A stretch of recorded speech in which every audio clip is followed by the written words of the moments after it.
পর্যন্ত খাবে দোয়া করবে।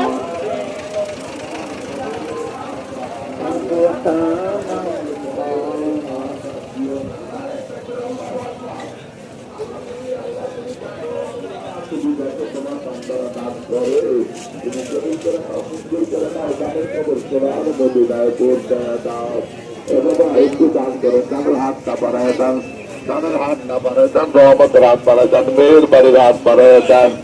আল্লাহ আপনি কবুল করে দেন, মঞ্জুর করে দেন, তার কবুল